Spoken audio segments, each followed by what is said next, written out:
नमस्कार विद्यार्थियों, मैं लक्ष्मण लाल गुजर, सहायक आचार्य, राजकीय महाविद्यालय उनियारा टोंक।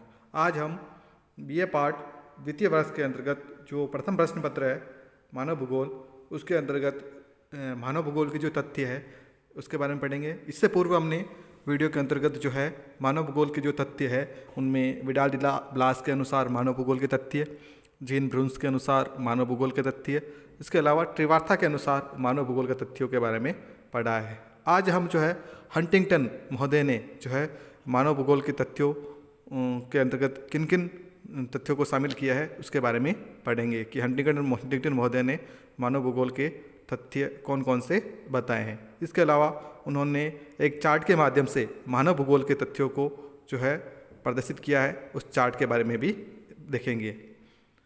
तो शुरू करते हैं। हंटिंगटन के अनुसार मानव भूगोल के तथ्य।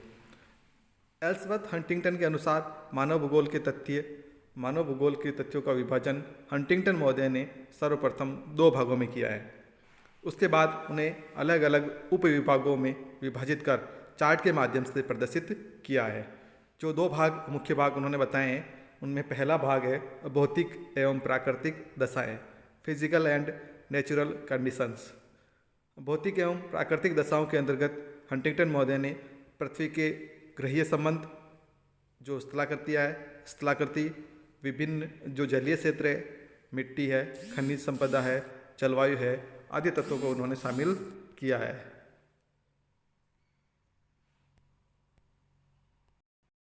कहने से तात्पर्य है कि भौतिक दशाओं में जो भी भौतिक तथ्य है उनका समावेश उन्होंने भौतिक और प्राकृतिक दशाओं के अंतर्गत किया है। उसके बाद में उन्होंने दूसरा जो मुख्य भाग बताया है वो है मानवीय दशाएं, कल्चरल और ह्यूमन जो कंडीशन है उसमें उन्होंने विभिन्न मानवीय दशाओं के अंतर्गत जो मानव की जो मुख्य आवश्यकताएं हैं, जैसे भोजन, वस्त्र, मकान, इसके अलावा मुख्य जो व्यवसाय है जैसे शिकार करना, पशुपालन, मछली पालन, कृषि, लकड़ी काटना, खान खोदना, निर्माण कार्य करना तथा व्यापार, स्वास्थ्य, संस्कृति, सरकार, शिक्षा, विज्ञान, धर्म, कला, संस्कृति आदि को उन्होंने शामिल किया है। तो मानवीय दशाओं में उन्होंने जो मुख्य बातें बताई, एक तो मानव की जो मुख्य आवश्यकताएं, एक मानव का जो मुख्य व्यवसाय है, इसके अलावा व्यापार, संस्कृति, सरकार, शिक्षा, विज्ञान, धर्म आदि को उन्होंने मानवीय दशाओं में शामिल किया है। अब हम जो सबसे पहले हम भौतिक दशाओं के बारे में पढ़ेंगे। भौतिक दशाएं, फिजिकल कंडीशंस। पृथ्वी के ग्लोब के रूप में उन्होंने पहली दशा बताई थी कि पृथ्वी ग्लोब के रूप में पृथ्वी ब्रह्मांड के अन्य ग्रहों की भांति सूर्य के चारों ओर 365 दिन 5 घंटे में तथा अपने अक्ष पर चारों ओर 24 घंटे में एक चक्र पूरा करती है। और इन गतियों के कारण ही तथा अपने अक्ष पर 23.5 डिग्री झुके होने के कारण विभिन्न ऋतुओं का होना, दिन रात का होना तथा दिन रात का छोटा बड़ा होना आदि क्रियाएं संचालित होती है। तो और इन सब क्रियाओं से मानव प्रभावित होता है। तो ये जो भौतिक दशा है, पृथ्वी एक ग्लोब के रूप में पृथ्वी का जो अध्ययन किया जाता है उसको उन्होंने भौतिक दशाओं के अंतर्गत शामिल किया है। भौतिक दशाओं के अंतर्गत दूसरा बताया भू आकार। पृथ्वी पर महाद्वीप, महासागर, पर्वत, पठार, मैदान आदि विभिन्न प्रकार की स्थलाकृतियाँ पाई जाती है। यह अलग अलग रूप में जलवायु को प्रभावित करती है तथा स्वयं विचारों से जो है प्रभावित होती है। विभिन्न स्थल क्षेत्र में रहने वाले लोगों की कार्यकुशलता, रहन सहन, खान पान, वेशभूषा, रीति रिवाज आदि अलग अलग होते हैं। अर्थात जो भू आकार है, जो पृथ्वी के जो विभिन्न भाग है, तो उनके अंतर्गत रहने पर व्यक्ति के अंतर्गत जो है विभिन्न जो क्रियाकलाप है उसमें भी अंतर आ जाता है। फिर उसके बाद में तीसरा जो भौतिक दशा में बताया उन्होंने जलाशय। पृथ्वी पर जल महासागर, झीलों तथा नदियों के रूप में पाया जाता है। और जो जल है वो मानव की, ये जो जलाशय है वो मानव के जो विभिन्न क्रियाकलाप है या मानव के को जो है प्रभावित करते हैं। अतः उन्होंने जलाशयों को भी उन्होंने भौतिक दशाओं में शामिल किया है। इसके अलावा हंटिंगटन महोदय ने जल को भी जो है भौतिक दशाओं में शामिल किया है, क्योंकि जल, वायु तथा मनुष्य की विभिन्न क्रियाओं को प्रभावित करता है। नदियों के साथ लाई गई जो मिट्टी के निक्षेप से उपजाऊ मैदानों का निर्माण होता है, जिसमें विभिन्न फसलों का उत्पादन किया जाता है। महासागरीय क्षेत्र की जलवायु सम पाई जाती है। महासागर से दूर जाने पर जलवायु जो है विषम एवं कठोर हो जाती है। तो जो जल है वो भी क्या करते हैं, मानव के जो विभिन्न क्रियाकलाप है उसको प्रभावित करते हैं। जैसे कि जल से जो उपजाऊ मैदान है उनका निर्माण होता है, क्योंकि जल नदियों जो है अपनी मिट्टी, नदियाँ जो है जल के साथ मिट्टी प्रभावित करके लेके आती है, जलोढ़ मिट्टी, और उनको निक्षेपित कर देती है, जिससे उपजाऊ मैदानों का निर्माण होता है और वहाँ पर जो कृषि और विभिन्न जो क्रियाकलाप है उनका विकास अच्छे से होता है। अर्थात जल जो है मानव की जो क्रियाएं हैं उनको प्रभावित करता है। फिर उसके बाद में सागरीय क्षेत्रों में खाने योग्य मछलियाँ प्राप्त हो जाती है। इसके अलावा जल से जो है जो सागरीय क्षेत्र हैं वहाँ पर मनुष्य को भोजन भी प्राप्त होता है, अर्थात खाने योग्य मछलियाँ प्राप्त होती है। अतः जल मानव और उसकी विभिन्न जो व्यापारिक और औद्योगिक तथा जो कृषि क्रियाएँ हैं उन सभी को ये चीज़ जल जो है प्रभावित करता है। उसके बाद में मानवीय भौतिक दशाओं के अंतर्गत मिट्टी तथा खनिज, मिट्टी एवं खनिज पर ही मानवीय व्यवसाय एवं मानवीय बस्तियों का विकास निर्भर करता है। उपजाऊ तथा समतल मिट्टियों के क्षेत्र में ही विभिन्न जो मानवीय क्रियाएं हैं वो संपन्न होती है। खनिजों की प्राप्ति मानवीय स्थायित्व का एक महत्वपूर्ण कारक है, अर्थात बहुत सारे क्षेत्र ऐसे हैं जहाँ पर मानव ने खनिजों के कारण अपना स्थायित्व कर लिया है। जैसे कि जो गुणस्थलीय क्षेत्र होते हैं वहाँ पर जो खनिज निकाले जाते हैं, जैसे ऑस्ट्रेलिया वगैरह के अंतर्गत, या जो कह सकते हैं बहुत अधिक ऊंचाई वाले जो क्षेत्र है, दुर्गम पहाड़ी क्षेत्र है, वहाँ पर भी मानव स्थायी रूप से बस जाता है। क्यों? क्योंकि वहाँ पर कुछ खनिज निकाले जाते हैं, जैसे चिल्ली के अंदर जो तांबा वगैरह जो खाने हैं, और तो ये जो काफ़ी ऊंचाई पर होने पर भी वहाँ पर मानव जो है स्थायित्व हुआ है। उसका मुख्य कारण है कि वो वहाँ पर खनिज निकाले जाते हैं। अतः खनिज और जो मिट्टी है वो क्या करती है, मानव की जो रहन सहन है, मानव की जो आर्थिक क्रियाएं हैं उन सभी को प्रभावित करती है। उसके बाद में छठा जो कारण है भौतिक दशाओं के अंतर्गत जलवायु, विभिन्न कृषि फसलों के उत्पादन, मानवीय बस्तियों का विकास, विभिन्न औद्योगिक एवं व्यापारिक क्रियाओं का संचालन अति उत्तम जलवायु पर ही निर्भर करता है। अतः जलवायु को मानव को सर्वाधिक प्रभावित करने वाला भौतिक तथ्य है। यही कारण है कि अधिकतर विकसित देश शीतोष्ण कटिबंधीय जलवायु में स्थित है। तो अर्थात जलवायु भी क्या करती है, मानव के जो सभी क्रियाकलाप हैं उनको प्रभावित करती है। तो इस प्रकार से हमने जो है मानव की जो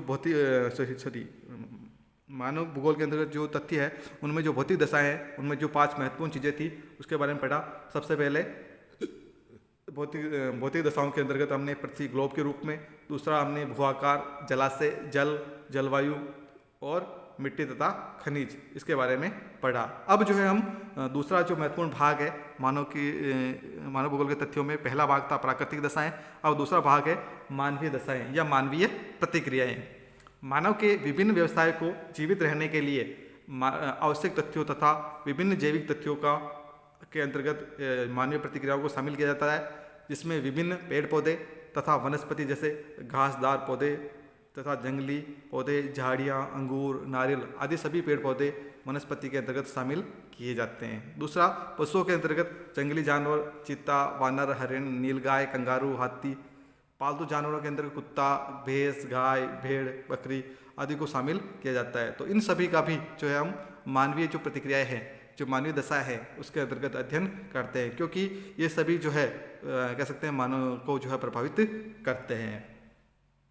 इसके अतिरिक्त मानव की जो प्रमुख आवश्यकताएं हैं, जैसे भोजन, वस्त्र, मकान तथा जो प्रमुख जो व्यवसाय हैं जिनमें कृषि, पशुपालन, मत्स्य व्यवसाय, शिकार करना, लकड़ी काटना, विभिन्न वस्तुओं का उत्पादन करना, औद्योगिक संस्थाएं, व्यापार, वाणिज्य तथा जो अन्य जो तथ्य हैं उन सभी तथ्यों को हंटिंगटन महोदय ने जो है मानवीय जो प्रतिक्रिया हैं या जो मानवीय दशा हैं उसके अंतर्गत शामिल किया है।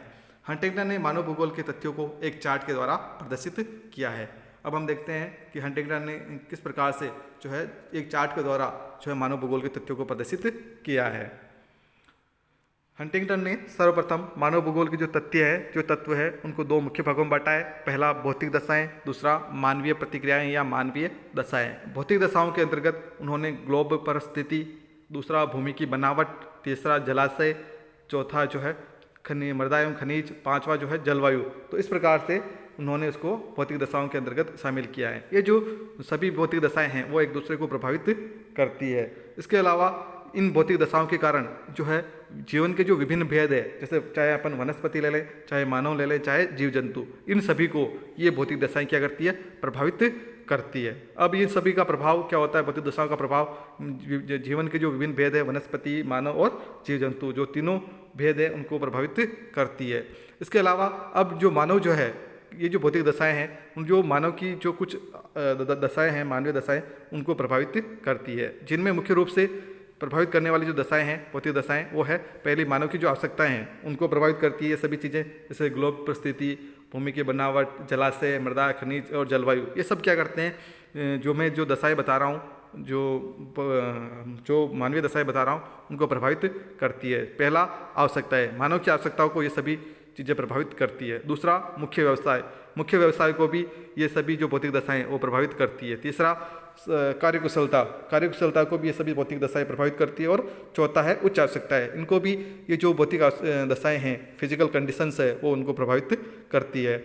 सबसे पहले मनुष्य की कौन कौन सी जो मानवीय आवश्यकताएं हैं जिनको भौतिक दशाएं प्रभावित करती है, उनमें सबसे पहला है भोजन, दूसरा है वस्त्र, तीसरा है आवास, चौथा है औजार और पांचवा है यातायात के साधन। तो इन सभी क्रियाओं पर या इन सभी चीज़ों पर या इन सभी दशाओं पर जो है भौतिक दशाओं का प्रभाव होता है। अर्थात जैसे भोजन की बात करें तो भोजन के ऊपर जो है कह सकते हैं अपन, जैसे जलाशय वाली बात करें तो जलाशय वाला जो क्षेत्र होगा तो वहाँ पर क्या होगा, अगर महासागरीय क्षेत्र के पास मनुष्य रहेगा तो वहाँ पर मनुष्य का खान पान जो होगा वो सागरीय भागों के अंतर्गत मछलियाँ वगैरह या विभिन्न जीव जंतुओं के ऊपर ज़्यादा डिपेंड करेगा। इसके अलावा जब वो आंतरिक भागों में होगा जहाँ पर पर्याप्त मात्रा में जल की सुविधा है, नदियों के आसपास का क्षेत्र उपजाऊ मैदान होगा, तो वहाँ पर वो विभिन्न जो अनाज है उसके ऊपर डिपेंड करेगा। अर्थात जो भोजन जो है, मनुष्य की जो आवश्यकताएं हैं वो विभिन्न भौतिक दशाओं से प्रभावित होती है। उसके बाद में मनुष्य के जो मुख्य व्यवसाय है वो भी भौतिक दशाओं से प्रभावित होते हैं, जैसे आखेट, मत्स्य पालन, पशुचारण, कृषि, लकड़ी काटना, खनन कार्य, निर्माण उद्योग और व्यापार, ये सभी जो मुख्य व्यवसाय है वो भी विभिन्न जो भौतिक दशाएं हंटिंगटन ने बताई है उनसे प्रभावित होते हैं और उनको प्रभावित करते हैं।